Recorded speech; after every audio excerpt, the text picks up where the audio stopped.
आज हम आपको एक ऐसे शख्स का किस्सा सुनाएंगे जो बहुत गरीब था।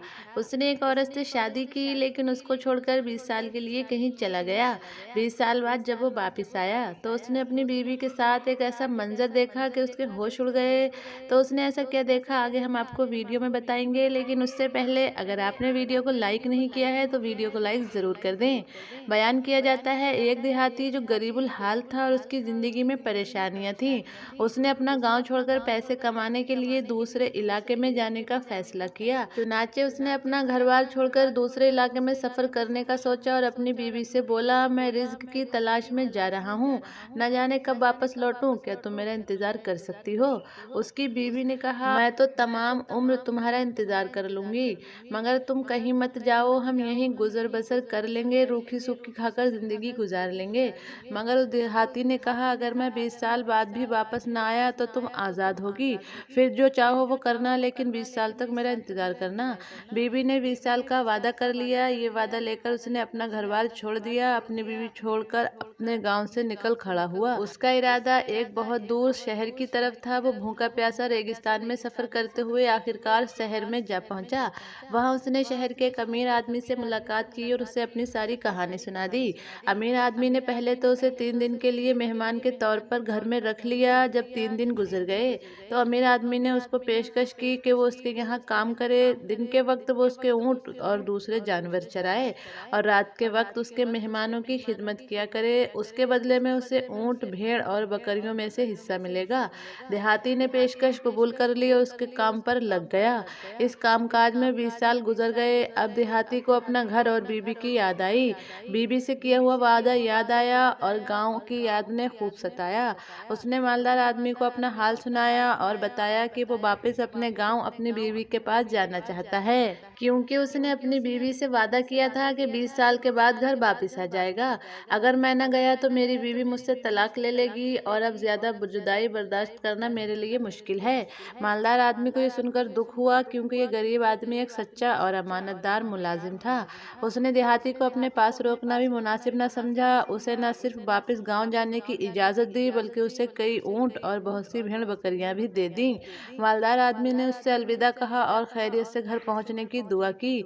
देहाती ने सफ़र शुरू किया और वो एक लंबे सहरा में से गुजरा। उसने सहरा में एक अजीब मंजर देखा। एक बूढ़ा बुजुर्ग अपने खाली खेमे में बैठा है। खैमा उसे धूप और हरारत से बचाता है। चुनाचे देहाती ने उस बूढ़े आदमी को सलाम किया। बूढ़े ने उसके सलाम का जवाब दिया और उसे अपने खेमे में आराम करने की दावत दी। देहाती ने उसकी पेशकश कबूल कर ली। बूढ़े ने उसे खजूर, पानी और कहवा पेश किया। देहाती ने बूढ़े से उसके कामकाज के बारे में पूछा तो बूढ़े ने उसे बताया कि वो ताजिर यानी व्यापारी है। ये सुनकर देहाती बोला, आप किस चीज़ की तिजारत करते हैं और आपका सामान कहाँ है? बूढ़े ने जवाब दिया, मैं नसीहत बेचता हूँ। देहाती हैरान होकर पूछने लगा, आप नसीहत बेचते हैं? एक नसीहत कितने की है? बूढ़ा बोला, हर नसीहत के बदले एक ऊँट की कीमत।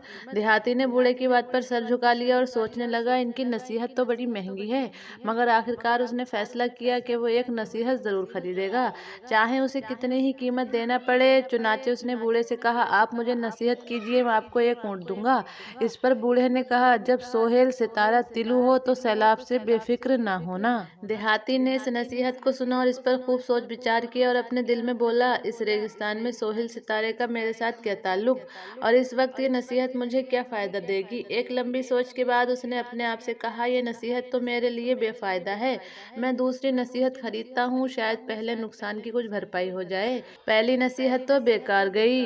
देहाती ने बूढ़े से दूसरी नसीहत खरीदी तो बूढ़े ने उसे ये नसीहत की कि उस आदमी पर कभी भरोसा न करना जिसकी आंखें चमकीली हों और दांतों के दरमियान खला हो। अब देहाती ने इस दूसरी नसीहत पर गौर व फिक्र किया तो उसे इसमें भी कोई फ़ायदा नजर न आया। उसने बूढ़े से कहा, अब मुझे तीसरी नसीहत कीजिए, मैं आपको तीसरा ऊँट देता हूँ। बूढ़े ने उसे ये नसीहत की कि पछताकर सो जाना, मगर खून करके न सोना। देहाती के ख्याल में ये तीसरी नसीहत पहली दो नसीहतों की तरह बेकार थी। फिर उसने तीसरी तीसरा ऊँट भी दे दिया और बूढ़े से इजाज़त ली और अपनी मंजिल की तरफ चल पड़ा। उसके ऊँट और भेड़ बकरियाँ भी उसके साथ थीं। देहाती कई दिन तक सहरा में चलता रहा और वह बूढ़े आदमी की तीनों नसीहतों को भूल गया और उसे याद भी ना रहा कि उसने किसी से इतना ज़्यादा महंगी नसीहत खरीदी है। आखिरकार एक रात देहाती को सहरा में कुछ खेमे दिखे। वो उन लोगों के पास जा पहुंचा। उन्होंने देहाती का एहतराम किया और इसकी मेहमान नवाजी की और उसे खाना खिलाया और उसके जानवरों के लिए घास पेश की। जब देहाती लेटा तो वो अभी जाग ही रहा था कि इतने में उससे अचानक सोहेल सितारा दिखाई दिया। वो घबरा कर उठा और लोगों को जगाया और उन्हें बूढ़ों की नसीहत के बारे में बताया कि वो लोग इस वादी से बाहर निकल जाएं और वादी के पास पहाड़ों पर चढ़ जाएं। लेकिन लोगों ने उसका मजाक उड़ाया और उसकी बात को तुच्छ कहा।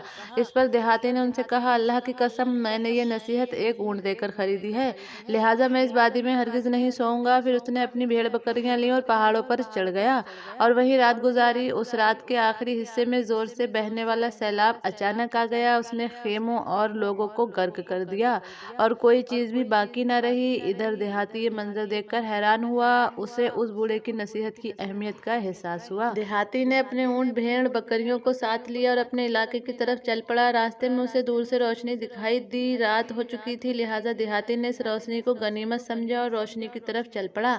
जब देहाती रोशनी की तरफ जा पहुंचा तो देखा एक दुबला पतला आदमी है, बहुत ज्यादा फुर्तीला। उसने देहाती को अपने घर में आने की दावत दी और उसका खैर मकदम किया। देहाती ने जब दुबले पतले आदमी का चेहरा गौर से देखा तो उस पर यह हकीकत खुली कि उसकी आंखें चमकीली हैं और उसके दांतों के दरमियान खला है। ये देखकर उसने कहा, मर्दे बुजुर्ग ने मुझे इस आदमी से खबरदार रहने का कहा था। इसमें सारी निशानियां पाई जाती हैं, कोई एक निशानी भी कम नहीं। देहाती ने दुबले आदमी के घर में सोने से इनकार कर दिया और कहा, मैं घर से बाहर अपने ऊँटों और रेबड़ के पास सोना चाहता हूँ। उसने तकिया और चादर ली और जमीन पर लेट गया, मगर उसे खतरे के पेश नजर बिल्कुल नींद न आई। रात के वक्त देहाती उठा। उसने अपने तकिए के पास पत्थर रख दिए और इन पर चादर डाल दी ताकि वो उसे सोता हुआ ख्याल करे और खुद उठकर दूर खड़ा हो गया। उधर मेजबान घर से बाहर आया। उसने पंजों के बल आहिस्ते से चला। उसके हाथ में तलवार थी। उसने देहाती के बिस्तर पर देहाती को सोया हुआ समझकर तलवार का वार कर दिया, मगर उसकी तलवार पत्थरों पर लगी। उस देहाती ने फुर्ती से उसे पीछे से पकड़ लिया और उसकी तलवार छीन ली और उससे कहा, अल्लाह की कसम, मैंने ये नसीहत बहुत महंगी खरीदी है।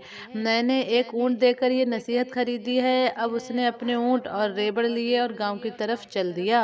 कई दिनों और रातों के लंबे सफर के बाद बिलाखिर देहाती अपने गांव पहुंचा। वो रात के वक्त गांव पहुंचा। उसने घर की दीवार से अंदर झांका तो देखा उसकी बीवी सो रही है और एक दूसरे बिस्तर पर एक नौजवान लड़का सो रहा है। नौजवान के सर के बाल लंबे हैं। ये मंजर देखकर उसे सख्त गुस्सा आया। उसकी गैरत ने जोश मारा और उसने मजबूती से हाथ में तलवार पकड़ ली और उसने इरादा कर लिया कि वो अपनी बीवी और उसके पास लेटे नौजवान को मार डालेगा। मगर जल्द ही उसे बूढ़े बुजुर्ग की तीसरी नसीहत याद आई। नसीहत ये थी कि पछताकर सो जाना, मगर खून करके मत सोना। इसके बाद उसने अपने आप पर काबू पा लिया और वो घर से बाहर ही सो गया। सुबह जब उसकी आंख खुली तो उसने नमाज फज्र अदा की और फिर खिड़की से घर में झांका तो वो नौजवान कह रहा था, कल मैं अपने बाप की तलाश में इस दुनिया का रुख करूंगा। माँ, उसके बगैर कितनी मुश्किल जिंदगी तुमने बिताई है। माँ बोली, नहीं बेटा, उसने वादा किया था 20 साल बाद लौटने का, वो जरूर आएगा। वो लड़का बोला, माँ, मैं कितने बरस का था जब वो गए थे। तो उस औरत ने कहा, बेटा, उसको तो तुम्हारा मालूम ही नहीं होगा, क्योंकि मुझे उसके जाने के बाद मालूम हुआ था कि मैं उम्मीद से हूँ। अब देहाती के सामने ये राज खुल चुका था कि जिसे उसने गैर समझा था वो तो उसका अपना बेटा था। इस पर उसने अल्लाह की नेमतों का शुक्र अदा किया। उसने सोचा ये नसीहत कितनी अजीम तरीन थी। अगरचे हर नसीहत ही अपनी जगह इंतहाई कीमती थी। हर नसीहत ऊँट से भी ज्यादा कीमती थी। यहाँ तक कि हर नसीहत के बदले अगर ऊँट पर सोना लाद कर भी दिया जाए तो भी सौदा महंगा नहीं। वो देहाती अपनी बीवी और बेटे के पास पहुंचा, जिसे देखकर उसकी बीवी और बेटा काफी ज्यादा खुश हो गए। ये कहानी, इसके किरदार और इसमें बयान करदा वाकयात नसीहत की कदर कीमत को अच्छी तरह बताते हैं। हमें चाहिए हम अपने बच्चों को ये तरबियत दें कि वो अपने माँ बाप और उस्ताद की नसीहतें गौर से सुने और उन पर अमल करें। तो आज की वीडियो में इतना ही। उम्मीद करते हैं कि आपको ये वीडियो पसंद आई होगी। अगर वीडियो पसंद आई हो तो वीडियो को लाइक और शेयर ज़रूर कीजिएगा और अगर आप चैनल पर पहली बार आए हैं तो चैनल को सब्सक्राइब करके बेल आइकन ज़रूर दबा दें ताकि आने वाली वीडियो की नोटिफिकेशन आप तक पहुंचती रहे।